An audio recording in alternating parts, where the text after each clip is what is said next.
आपने कभी सोचा है कि मुंह के अंदर होने वाला एक छोटा सा छाला जो दिखने में मामूली लगता है, कभी कभी तो यह विटामिन और इंडाइजेशन के कारण होता है, लेकिन यही अगर लंबे समय से हो रहा है तो यह कैंसर का शुरुआती लक्षण भी हो सकता है। कई बार यह 7 दिन में ठीक हो जाता है, लेकिन कई बार यह लंबे समय तक रहता है, जिसमें हमें मरीज की बायोप्सी तक करवाने की जरूरत पड़ती है। अगर आप एक मेडिकल इंटर्न या एक मेडिकल प्रैक्टिशनर हैं, तो आपको यह समझना बहुत ही जरूरी है कि किस अल्सर को हल्के में लेना है और कब क्लिनिकल इन्वेस्टिगेशन की जरूरत होती है। आज हम माउथ अल्सर की कंप्लीट स्टडी करेंगे और हम जानेंगे कि कैसे इसकी पहचान की जाती है, उम्र के अनुसार ओरल ट्रीटमेंट क्या देंगे, इंजेक्टेबल प्रोटोकॉल्स क्या फॉलो करेंगे और आईपीडी मैनेजमेंट कैसे करेंगे, हम एकदम आसान भाषा में समझेंगे। ठीक है, चलिए शुरू करते हैं। आज हम पढ़ रहे हैं डाइजेस्टिव सिस्टम, और डाइजेस्टिव सिस्टम के अंदर हम ओरल कैविटी को स्टडी कर रहे हैं, मुंह के अंदर होने वाली बीमारी को स्टडी कर रहे हैं, जिसमें आज अपनी पहली बीमारी है माउथ अल्सर, जिसे एक्टस अल्सर और मुंह के अंदर छाला होना भी बोलते हैं। देखो, मुंह के अंदर जीभ, गाल और होठ की अंदरूनी सतह पर छोटे और सफेद रंग के घाव बन जाते हैं, जिन्हें अपन माउथ अल्सर या एक्टस अल्सर कहते हैं। हल्के केस में क्या होता है कि यह 7 से लेकर के 10 दिन में अपने आप ठीक हो जाते हैं, लेकिन एक ही छाले को एक ही जगह पर 15 दिन से ज्यादा हो जाए ना, तो दिक्कत खड़ी हो जाती है। हम जो छाले होते हैं इनके कारण की बात करते हैं कि जो छाले होते क्यों हैं। तो देखो, सबसे पहली बात तो ये है कि जो स्पाइसी फूड हो गया, ज्यादा तीखा या खट्टा खाना, जो कि अपनी म्यूकस मेम्ब्रेन को इरिटेट करता है, जिसके कारण छाले देखने को मिलते हैं। दूसरा मोस्ट कॉमन कारण होता है जैसे कि विटामिन B12 की कमी हो गई बॉडी के अंदर, या फोलेट की कमी हो गई, आयरन की कमी हो गई, इनकी वजह से अपन को छाले देखने को मिलते हैं। तीसरा मुख्य कारण होता है ट्रोमा। मान लीजिए कि आप दांत से खाना चबा रहे हैं और आपकी जीभान कट जाती है, जब टंग कट जाती है उस समय भी वहां पर छाला देखने को मिलता है। दूसरा होता है बार बार एंटीबायोटिक लेना। जो अपन बार बार एंटीबायोटिक लेते हैं तो ऑटो इम्यून सिस्टम के ओवर रिएक्शन की वजह से भी हमें छाले की स्थिति देखने को मिलती है।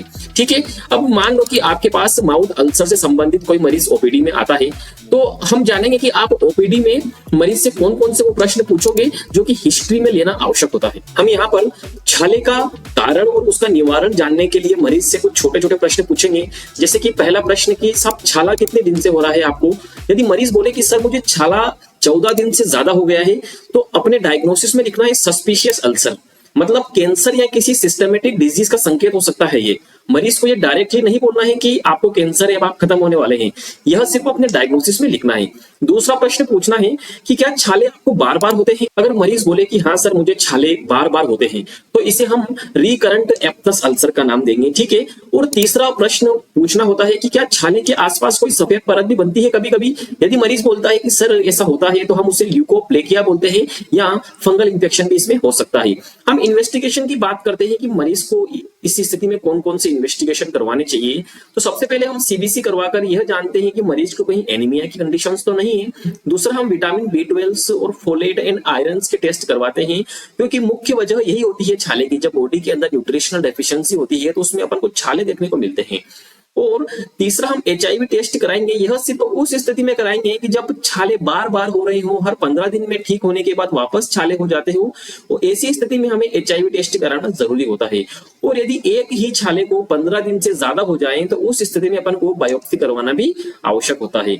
अब हम जानते हैं, मुख्य बात पे आते हैं जिसको आपका बेसब्री से इंतजार था, ट्रीटमेंट वाले पोर्शन पे। हम यहाँ पर ट्रीटमेंट उम्र के अकॉर्डिंग और सीवियरिटी के अकॉर्डिंग देखेंगे। इसमें पहले हम चाइल्ड का ट्रीटमेंट देखेंगे, यानी कि 6 साल से लेकर के 16 साल के बच्चे तक का ट्रीटमेंट अपन देखेंगे। उसके बाद जो है कि एडल्ट का ट्रीटमेंट हम देखेंगे। तो अगर अपन 6 साल से लेकर के 16 साल के एज ग्रुप के अंदर इसके ट्रीटमेंट की बात करें, तो सबसे पहले हम इसमें एक जाइटी या हेक्सिडेल या डोलोजेल नाम की एक एंटीसेप्टिक के साथ में एनाल्जेसिक भी होती है। यह जो छाला होता है, उस छाले के घाव के ऊपर एक प्रोटेक्टिव लेयर बनाकर दर्द और सूजन को कम करती है, जिससे उस छाले को आराम मिलता है और वह जल्दी ठीक हो जाता है। इसे दिन में 3 से 4 बार मुंह के अंदर हल्के से लगाना होता है। दूसरी जो इसमें साइरप होती है वो होती है बिकासुल्स या फिर जिंकोफोर्ट साइरप हम इसके अंदर देंगे। यह folic acid, zinc, iron and vitamin B complex की कमी को पूरा करेगा। और अल्सर जब बार बार होते हैं तो वो इन्हीं न्यूट्रिशंस की कमी की वजह से होती है, इसलिए साइरप देना थोड़ा अनिवार्य होता है।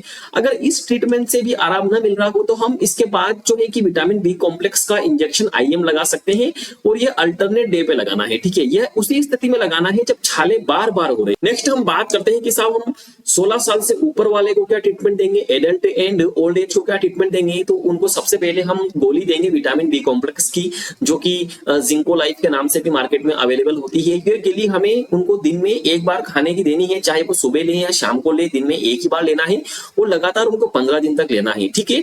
उसके साथ में उनको जाइटिस जेल भी देंगे, जो कि अपन ने चाइल्ड में दी थी, वो कि वही जेल उनको इसमें भी देंगे। और इसके साथ में उनको पेंटोप डी या रेंटेक की टेबलेट देंगे, क्योंकि बहुत सी बार क्या होता है कि जो GERD होती है, गैस्ट्रो इजोफेजियल रिफ्लेक्सेस डिजीज होती है, जिसमें जो पेट के अंदर जो एसिड बनता है वो रिफ्लेक्स होकर के ऊपर आता है और उसकी वजह से हमें छाला देखने को मिलता है।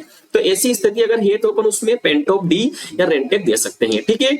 इसके साथ में एक घरेलू नुस्खा जो है कि मरीज को बताना है कि आपको गर्म पानी के अंदर नमक मिला करके दिन में 2 बार उससे गरारे करने हैं।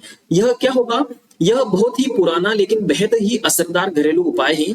इसमें नमक क्या करता है कि पानी के अंदर घुलकर बैक्टीरिया एंड फंगस की ग्रोथ को रोकता है और गर्म पानी क्या करेगा, वहां पर ब्लड फ्लो बढ़ाएगा, जिससे हीलिंग बहुत जल्दी होगी, ठीक है। यदि मान लो कि आपने ये ट्रीटमेंट दिया, इससे भी मरीज को जो है कि आराम ना मिला, तो उसके बाद हम क्या करेंगे, उसके बाद जो है कि हम मरीज को injection vitamin B complex IM लगाएंगे, अल्टरनेट डे यानी कि एक दिन छोड़ के एक दिन लगाएंगे और कुल इसकी 5 खुराक देंगे हम, ठीक है।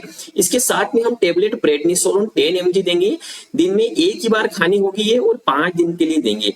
अब आप लोगों के दिमाग में प्रश्न आ रहा होगा कि प्रेडनिसोलोन तो साहब एक स्टेरॉइड है, तो हम इसमें क्यों दे रहे हैं। देखो, कभी कभी क्या होता है कि अल्सर ऑटो इम्यून सिस्टम के जो है कि ओवर रिएक्शन की वजह से होता है, तो यह गोली इम्यून सिस्टम के ओवर रिएक्शन को क्या करेगी, कंट्रोल करेगी, ठीक है। उसके बाद में हम एक टेबलेट एजिथ्रोमाइसिन 500 mg भी इसमें ऐड कर सकते हैं, 5 दिन के लिए देंगे।